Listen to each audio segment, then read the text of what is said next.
정말 신기한 건 눈앞에 있는데 손이 잡히지가 않더라고요.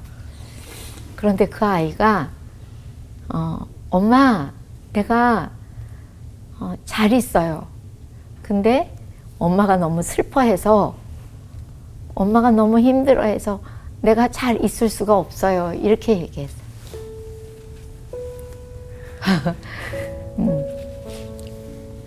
그래서 제가 그 얘기를 듣고, 아, 부모의 사랑도 되게 이기적인 거구나.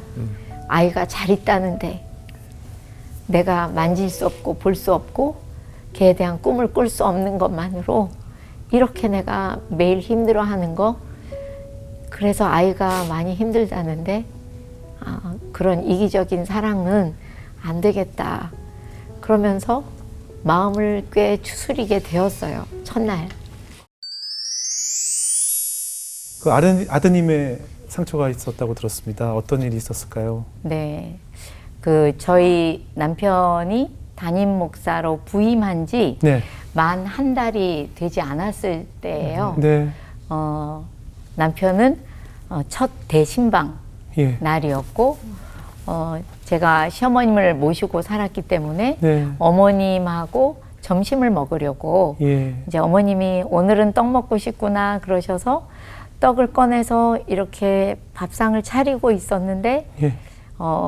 큰 딸은 그때 초등학교 1학년이기 때문에 도리어 집에 빨리 와 있었고요. 예. 둘째 아들이 예. 아이가 올 때쯤 됐는데 학원에서 전화가 왔어요. 네. 태권도. 그래서 전화를 받았더니 아이가 넘어져서 좀 다쳤다고, 예. 그래서 병원에 와 있다고 병원으로 오라고 하셨어요. 그래서 제가 그러면은 집 앞에서 다쳤는데 집에를 들어오셨어야죠. 그랬더니 아무 대답을 안 하시는 거예요. 예. 선생님이.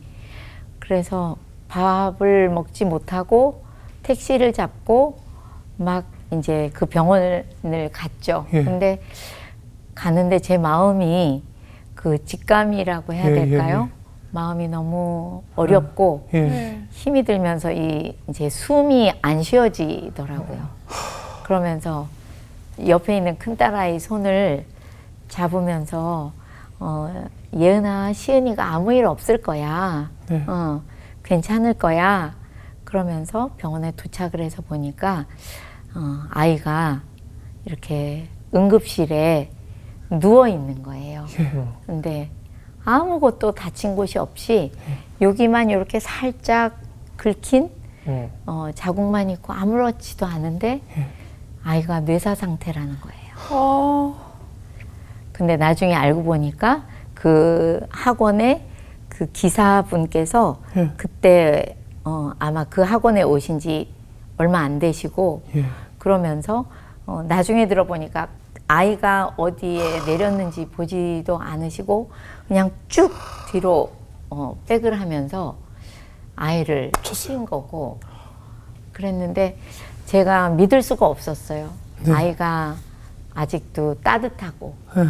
몸이 살아있는 아이처럼 말랑말랑하고 그러니까 제가 애를 데리고 다른 병원에 가겠다고. 근데 아이가 6살인데도 되게 크고 무거웠어요. 근데 제가 걔를 안고 119를 불러달라니까 간호사가 가도 아무 소용이 없다고 저를 막 말리는 거예요.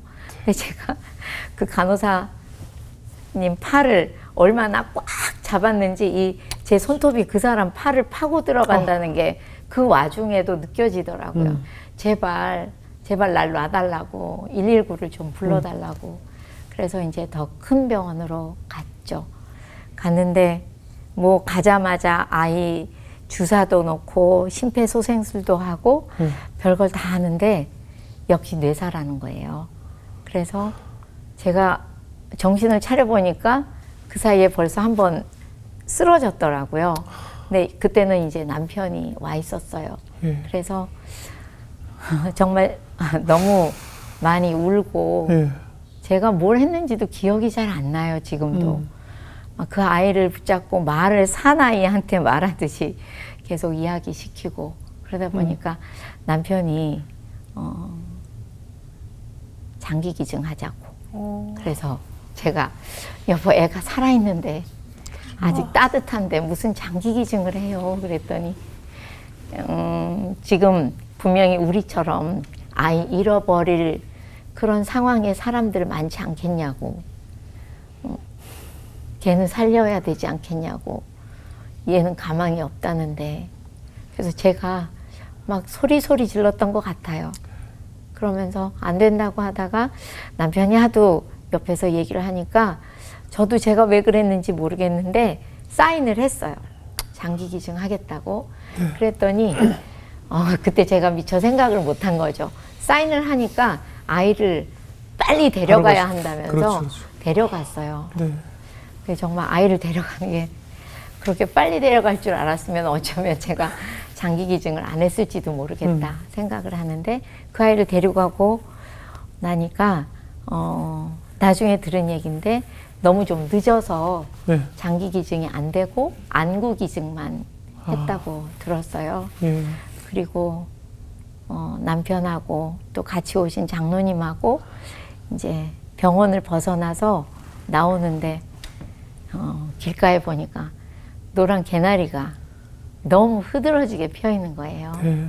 그래서 제가 그 이후로 한 10년 그 개나리를 볼 수가 없었던 것 같아요.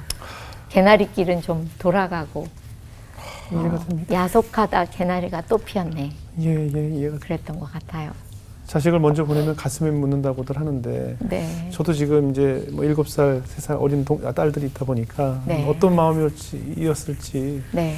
봉균 씨도 사실 지금 굉장히 어린 그런 아이를 데리고 있으니까 지금 얘기를 들으면서 상상조차 못할 정도의 네. 그런 상황이었을 텐데 하루하루가 얼마나 힘드셨을까요? 하나님, 그럼요. 제가 뭘 잘못했습니까? 그렇죠. 하나님을 25세 만나 너무 행복하게 살았는데 그리고 제가 주일 빼먹은 적도 없잖아요. 네. 너무 유치한 말을 다 하고 있더라고요. 네. 저 11조도 떼먹은 적이 없어요. 네. 제가 뭘 잘못했다고 네. 하나님 저한테 왜 그러세요? 그렇죠.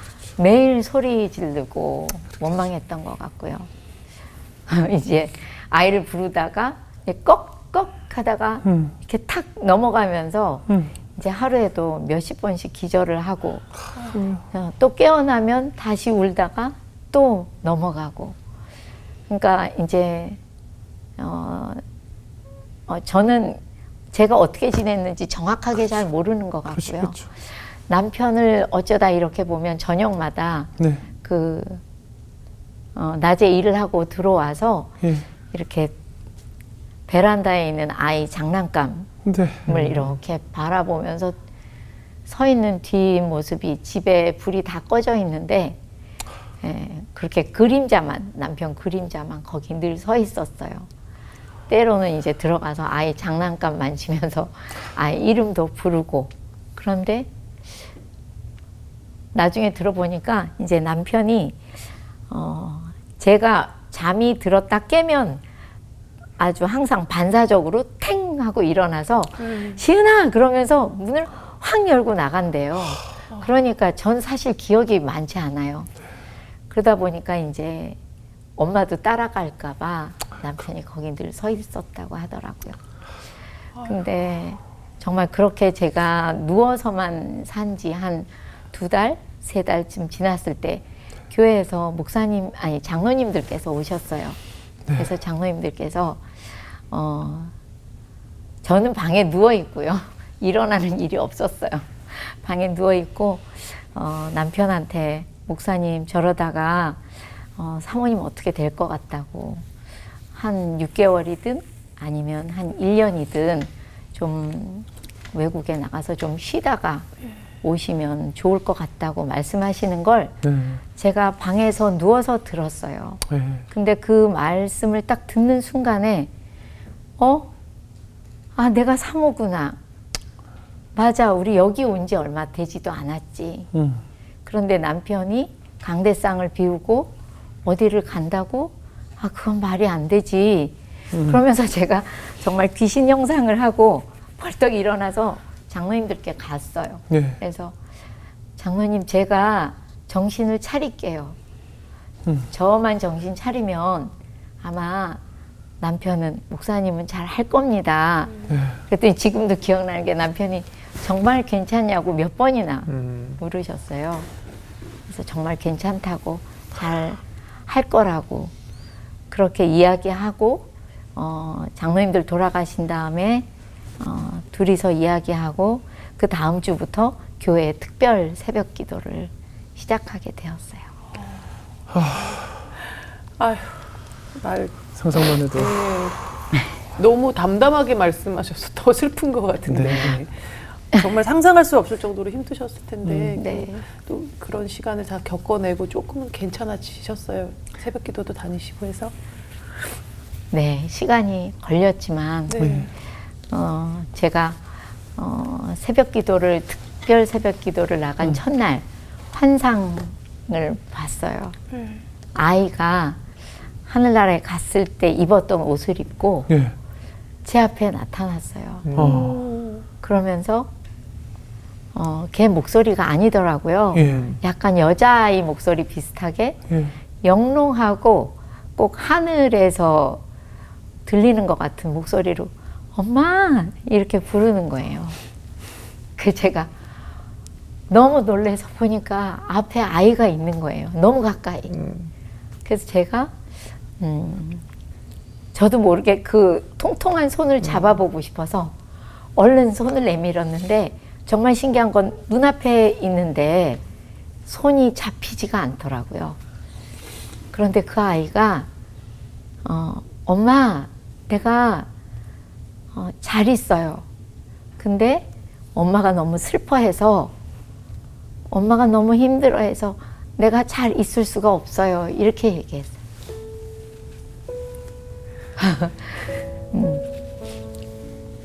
그래서 제가 그 얘기를 듣고 아 부모의 사랑도 되게 이기적인 거구나. 아이가 잘 있다는데 내가 만질 수 없고 볼 수 없고 걔에 대한 꿈을 꿀 수 없는 것만으로 이렇게 내가 매일 힘들어하는 거 그래서 아이가 많이 힘들다는데 그런 이기적인 사랑은 안 되겠다. 그러면서 마음을 꽤 추스리게 되었어요. 첫날. 근데 정말 하나님께서 그 특별 새벽 기도를 하는 내내 정말 그 하나님의 사랑의 영을 정말 폭포처럼 저희 내외에게 쏟으셨어요. 제가 그것을 체험하면서 조금씩 아주 조금씩 조금 나아졌는데 하루는 아들하고 같은 곳에 가보고 싶어서 이제 버스를 타고 갔어요. 예. 근데 그때는 제가 하나님께 뭐라고 말씀드리면 막 오디오로 제 귀에 들리게 이야기를 해주실 때라 네. 제가 저도 휴지 좀 주세요. 예. 예. 제가 감사합니다.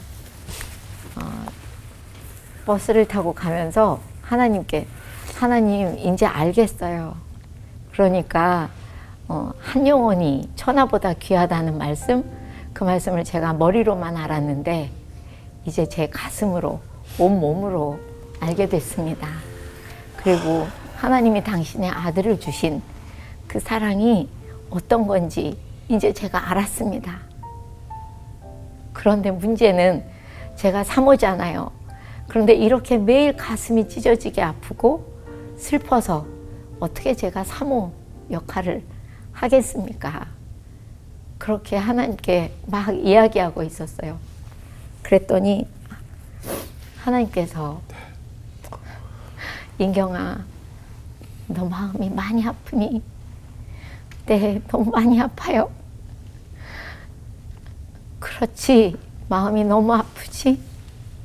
네, 정말 너무 많이 아파서 가슴이 없는 것 같아요. 그랬더니 하나님께서 그런데 말이다. 내가 내 품에 돌아오지 않은 내 자녀들 때문에 내가 매일 그렇게 아프다. 이렇게 얘기하셨어요.